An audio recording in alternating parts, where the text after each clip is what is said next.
So in the last video, we went through that massive ancient conspiracy chart from the Brotherhood of the Snake through Babylonian mystery schools all the way into monotheism and secret societies. Well, tonight we've got a new chart, but this one's a little different.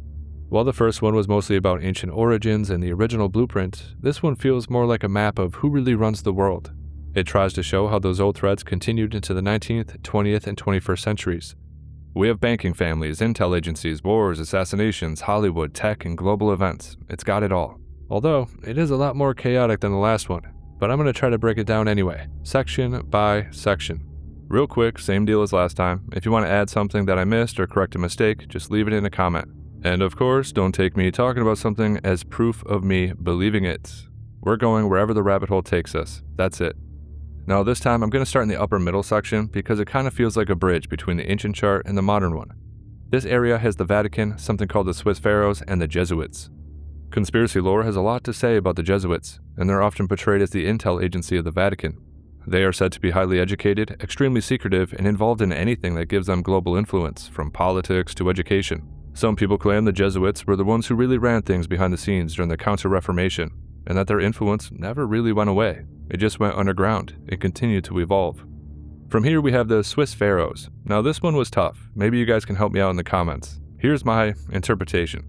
I believe the chart is basically saying that the old Egyptian priestly power structure didn't disappear. It just morphed into the Vatican system and the Swiss banking families, who both have historically stayed neutral while financing everybody else's dastardly deeds. I was thinking that Switzerland is viewed as this untouchable financial hub in the middle of Europe, right?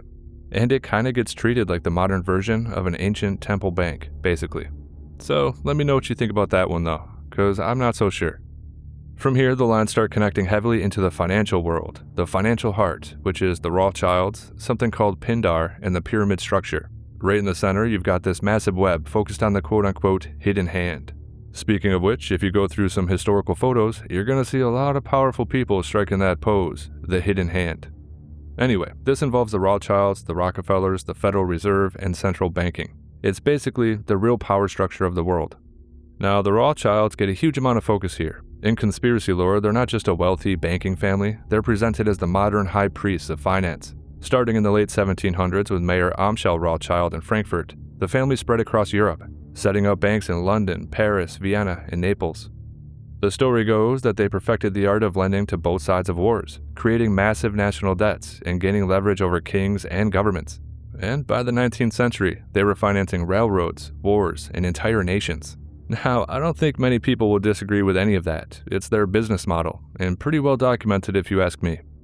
Anyway, the chart connects them directly to the creation of the Federal Reserve in 1913, which many researchers call the moment the US handed over its monetary system to private bankers, which of course is also entirely true.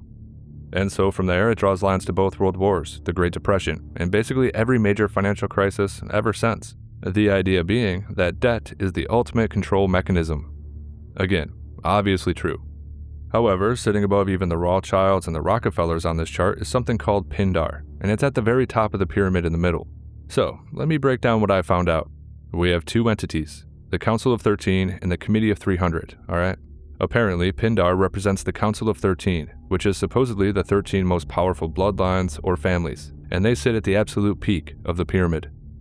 So, have you ever seen the Illuminati bloodline chart? Yeah, I'm pretty sure that's what they're talking about right here. So, the Council of 13 is portrayed as the group that gives the ultimate direction, while the Committee of 300 acts as the day-to-day executive arm that, actually carries out policy. You with me? Yeah, of course you are. Anyway, the Committee of 300 is one of the biggest names in this kind of literature. It was popularized by John Coleman in his book The Conspirators' Hierarchy. He says that this is a real secret committee made up of 300 of the most powerful people on the planet. Royalty, bankers, industrialists, media moguls, and high-level politicians. The claim is that they control global policy through a network of think tanks, roundtable groups, the Council on Foreign Relations, the Bilderberg Group, and, other so-called elite organizations. And really, if you look at the attendee list of the Bilderberg meetings, you'll get an idea of who the 300 entities are that truly run the world. They release a list every single year. Historically, this is where things get pretty interesting for me. A lot of researchers tie the Committee of 300 and the broader network back to the Fabian Society in Britain. The Fabians, who were founded in 1884, were a group of Victorian socialists who believed in gradual permeation-style change rather than violent revolution. Yeah, their symbol is literally a wolf in sheep's clothing, okay? Yeah. You'll recognize some of their key members like Sidney Webb, George Bernard Shaw, and H.G. Wells. Now these guys, they push the idea of infiltrating universities, governments, and institutions to slowly bring about a new world order. It's all about quietly reshaping society from within, right? In fact, H.G. Wells wrote a book about it called The New World Order. And in that book, he argues for a planned socialist world government based on science and international cooperation. Now, does that sound familiar? Yeah, that sounds like a speech from every single politician on the planet right now. Anyway, to achieve this, they set up the foundation for their subversion. The Fabian Society helped create the Royal Institute of International Affairs, otherwise known as the Chatham House, and the Council on Foreign Relations. One hub for the UK, and the other hub is for the US. So, these are the organizations that many claim are the public face of the Committee of 300's influence. And, personally, I wonder how the Trilateral Commission fits into this too, but maybe for another day. However, let's go a little deeper on the pyramid structure in the middle. So you have Pindar, the Council of 13 at the absolute top, the quote-unquote families. And then we have the Committee of 300, below them as the quote-unquote executive body. And below that are the big banking families, central banks, energy cartels, and finally the visible politicians and corporations. You know, the frontmen for the operation, the salesmen, the illusion. They aren't really in control. They just do the TV interviews and manipulate people into voting for the same predatory system over and over again. And so the end goal, according to the chart, is to keep the population divided into sheep and cattle, distracted, indebted, and controlled through media, entertainment, debt, and manufactured crises, while the real power stays hidden at the very, very top. This is where the ancient priesthoods from the last video supposedly evolved into modern versions. Instead of controlling people through temples and religion, they now do it through central banks, think tanks, energy monopolies, global institutions, and gradual policy changes. And it's pretty hard to dispute that, don't you think? So what's next? We have Freemasonry. Nah, we already covered that in the last video. The idea of funding both sides of wars for profits, well, we all know that happens. It's a tried and true tactic for the aristocracy. We have the military-industrial complex that Eisenhower warned us about, and of course the JFK assassination, often called a king's sacrifice. We'll get into those in a little bit though. For now, I guess the big takeaway is that the chart connects all those right back to that same central power structure. And from this central financial hub, the lines shoot out everywhere. So let's work our way around naturally. Yeah, so this chart is really built out of clusters. On the left side, we have technology, spirituality, the occult, intel agencies, Hollywood, and mind control programs. You'll find names like Tesla, NASA, MKUltra, Project Bluebeam, Hollywood Influence, Big Pharma, and a bunch of lines connecting back to older occult and secret society symbols. The chart is basically saying that the ancient mystery school knowledge we talked about in the last video didn't disappear. It just got repackaged into modern tools for psychological operations, propaganda, and social engineering. And the symbolism is the tell. You can trace it right back to their roots. The very word secrecy is repugnant in a free and open society. And we are, as a people, inherently and historically opposed to secret societies, to secret oaths, and to secret proceedings. So yeah, MKUltra, the very, very real documented CIA program from the 1950s and 60s that experimented with LSD, hypnosis, trauma-based mind control, and sensory deprivation, and they did so on unwitting American and Canadian citizens. The official story is that it was shut down in the 1970s, but come on, nobody believes that. Many researchers claim the work just went underground or continued under different names. And so they tie this to modern surveillance, social media algorithms, and even predictive programming in movies and music. The idea is that Hollywood and the entertainment industry are used to normalize symbols, rituals, or future events before they happen. And we can also see Project Bluebeam, a theory that says the powers that be could one day use advanced holographic technology, satellites, and sound waves to stage a fake alien invasion, or a fake second coming of Christ in order to unite the world under a new global religion. Now, whether you buy that specific theory or not, the chart uses it to illustrate how technology could be weaponized for mass psychological control. Either way, we've all noticed the extraterrestrial narrative picking up steam lately, right? Yeah, so stay on your toes, because some say it's the last card they play. Alright, so this section also dives deep into transhumanism, the push to merge human biology with technology through neural implants, AI augmentation, genetic engineering like CRISPR, brain-computer interfaces, and life extension tech. The end goal for some transhumanists is the quote-unquote singularity, the point where humans and machines fully blend into each other, called human-machine symbiosis, and we supposedly become godlike. In conspiracy circles, this is often called techno-Luciferianism, The idea is that technology has become the new quote-unquote light bearer. So yeah, just like the serpent in the Garden of Eden supposedly offered forbidden knowledge to humanity, transhumanism is portrayed as offering godlike powers, immortality, superintelligence, total control over biology, but at what cost? And really, the cost is pretty steep. It comes at the cost of your soul, free will, and our connection to the natural world. However, let's jump over to the right side of the chart. You've got assassinations, JFK, Lincoln, RFK, major wars, 9/11, false flag theories, the military-industrial complex, and intel agencies like the CIA, all tightly connected back to that financial center. I'm sure we're all very familiar with false flags, but on the off chance that you're not, a false flag means an event that is secretly orchestrated or simply allowed to happen by a government or powerful group, and then blamed on someone else to justify a certain desired outcome. Typically they're used to start a new war, to increase surveillance on a domestic population, or to push through new laws. Laws that nobody wants, And so the chart suggests that many major historical events followed this pattern. And yeah, I kind of agree with that. The military-industrial complex gets a direct nod to Dwight D. Eisenhower's famous 1961 farewell address, where he warned the American people about the growing power of the defense industry and its influence over government policy. This is typically used as a pretext for noticing certain patterns. That many of the wars since have been profitable for the same small group of banks and corporations that finance both sides. And yeah, war is a racket. Simple as that.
Alright, moving on. The JFK assassination is often labeled a king's sacrifice. It's the idea that powerful people ritually remove leaders who threaten the system. The chart uses it as an example of how even presidents can be removed if they step out of line. And we actually see this all the time. It's as clear as day. Whether you're a civilian, a contractor, or a politician, it doesn't really matter. If you oppose the establishment, it puts a target on your back. Now, when it comes to assassinations, wars, or domestic attacks, mainstream history treats most of these events as tragic but natural occurrences. However, you might want to pay attention to patterns of convenience, signs of foreknowledge, and contemplate who benefited the most, who got richer, who gained more power, and who passed more laws immediately after a quote-unquote tragedy. Looking back on history is fun, but after learning a few things, you might start noticing that some official stories have massive, massive holes. And once you start noticing how many times the same players or institutions pop up at, convenient moments, well, it does make you look at history a little differently, don't you think? Anyway, let's move back up to the top cluster for a second. Secret societies and elite rituals, because I can't miss an opportunity to talk about that stuff, right? Anyway, this feels like the most direct continuation from the last video. The ancient mystery schools and priesthoods we talked about last time supposedly evolved into these modern exclusive clubs where the real networking happens in the open and apparently rituals happen behind closed doors. Bohemian Grove gets a lot of attention. It's the annual gathering in California where powerful people from politics, business, and media get together to come up with their schemes and other very, very weird stuff.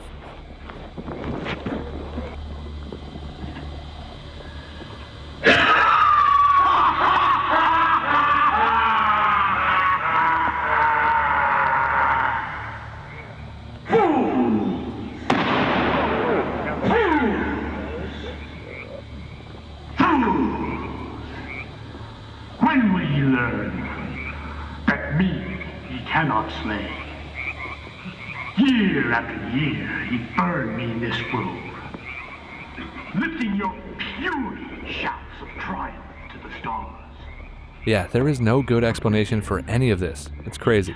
And I'm never going to accept, we were just goofing around as an excuse from these people while they pray to some giant owl god in the woods and perform mock human sacrifices called the cremation of care. I mean, come on. If you ever needed proof that something's off in the world, well, here you go. And then, of course, we have Skull and Bones, the secret society at Yale that has produced multiple U.S. presidents and intelligence leaders. We're both in Skull and Bones, the secret society. It's so secret we can't talk about it. What does that mean for America? The conspiracy theorists are going to go wild. I'm sure they are. I don't know. I haven't seen the web. Number 322? You both were members of Skull and Bones, a secret society at Yale. What does that tell us? Not much, because it's a secret. Is there a secret handshake? Is there a secret code? I wish there were something secret I could manifest. 322, a secret number? There are all kinds of secrets, Tim, but one thing is not a secret. I disagree with this president's direction that he's taking the country. We can do a better job, and I intend to do it. Tim Russert, the moderator of Meet the Press and NBC's Washington bureau chief, collapsed and died early this afternoon. But the rituals are still a secret. And so when we heard that some enterprising characters had managed to spy on the famous Skull and Bones Society, well, we couldn't resist. Here's ABC's Dan Harris. The videotape provides a grainy glimpse into what appear to be the initiation rituals of a secret society that's been around since 1832, whose members have gone on to be leaders of Wall Street and the White House, the Senate and the Supreme Court.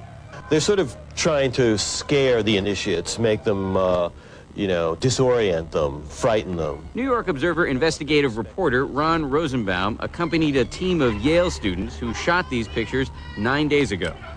Rosenbaum's curiosity about Skull and Bones was permanently piqued when, as a classmate of George W. Bush, he lived right next to the Tomb, the group's heavily fortified home.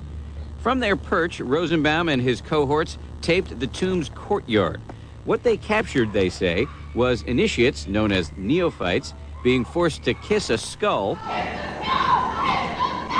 then members performing a mock killing. It may look like your average fraternity nonsense, but Rosenbaum says it's not. Even though it may seem silly to us, it seems to mean something to them, and you can't argue with the success of Skull and Bones. True.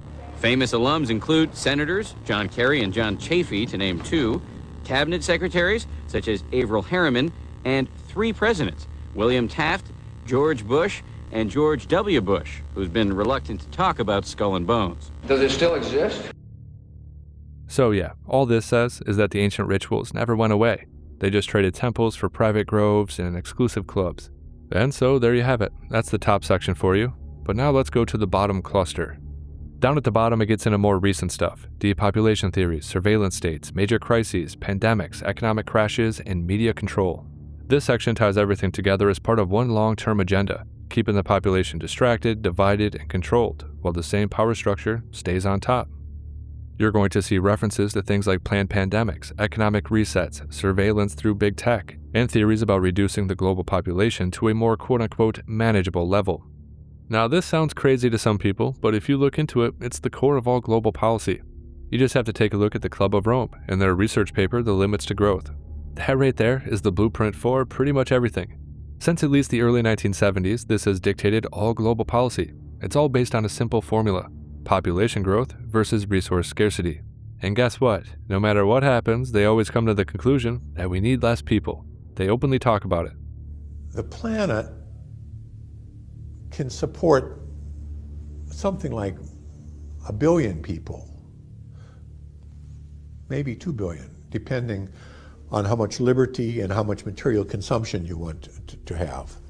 If you want more liberty and more consumption, you have to have fewer people. The negative impact of population growth on all of our planetary ecosystems is becoming appallingly evident. The United Nations can and should play an essential role in helping the world find a satisfactory way of stabilizing world population. Basically, there's a lot of people thinking about it and working on it. I am, and we just got to keep with it. We can't really afford to lose this one. And it's not just climate change. Climate change is a symptom of overpopulation and too many people using too much stuff. What we have to do is we've got to stabilize the population and quickly, because we can't handle 9 billion. We had formed an organization called Zero Population Growth, and then Johnny took me on The Tonight Show. Would you welcome Dr. Paul Ehrlich? You have to get the death rate and birth rate in balance, and there's only 2 ways to do it. One is to bring the birth rate down, the other is to push the death rate up. I did the show maybe 20 times, and we went from 6 chapters and 600 members to 600 chapters and 60,000 members. We're starting in now. This is the first step. Writing, quote, "The world population must be stabilized and ideally gradually reduced." So in the session we just attended here at the Economic Forum, I think there was a sense of relief actually in your frankness. You brought up some issues that others are reluctant to bring up. Always. All the religious groups are against me because I'm talking about population. They want more souls. I want less on the planet.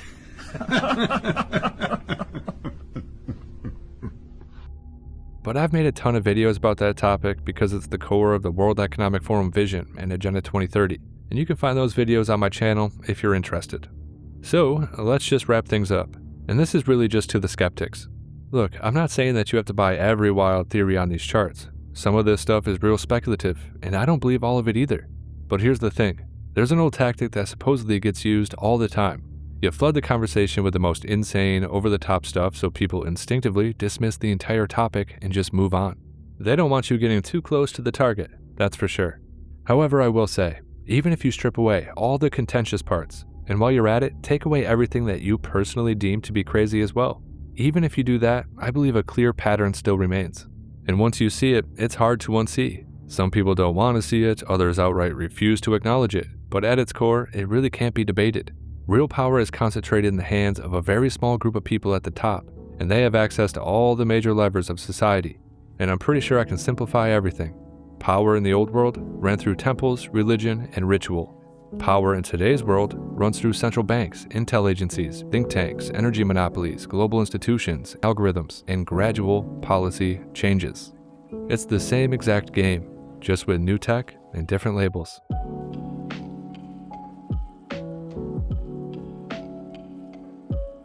Until next time, this is HelioWave. If you like the content, like, comment, and subscribe. Share the video if you want to. If you're in a position to, consider subscribing on Locals, or you can use PayPal. As always, make sure you disobey those true fascistas, and yes, I do hope you have a good night.